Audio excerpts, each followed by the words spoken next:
السلام علیکم ورحمۃ اللہ وبرکاتہ۔ بسم اللہ الرحمن الرحیم۔ سورہ آل عمران یہ مدنی صورت ہے۔ اس کی 200 آیات ہیں اور 20 رکوع ہیں۔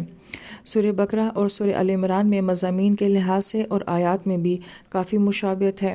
سورہ بقرہ میں بنی اسرائیل کا تذکرہ ہے، جبکہ آل عمران میں نصارہ قوم کا تذکرہ ہے۔ سورہ بقرہ میں ایمان کی بات کی گئی ہے، جبکہ آل عمران میں اسلام کی بات کی گئی ہے۔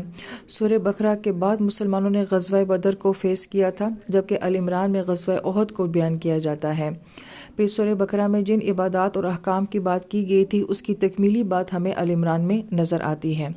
پھر آل عمران کو آل عمران کیوں کہا جاتا ہے؟ اس کی ایک وجہ یہ بیان کی جاتی ہے کہ اس میں مریم علیہ السلام کا تذکرہ ہے، تو ان کے والد کا نام عمران بیان کیا جاتا ہے، اس مناسبت سے اس کو آل عمران کہا جاتا ہے۔ جبکہ بعض علماء کرام نے فرمایا کہ عمران موسیٰ علیہ السلام کے والد کا نام تھا، تو گویا کہ ان کی لیگیسی کو اس صورت مبارکہ میں بیان کیا گیا ہے، تو اس مناسبت سے اس کا نام آل عمران رکھا گیا ہے۔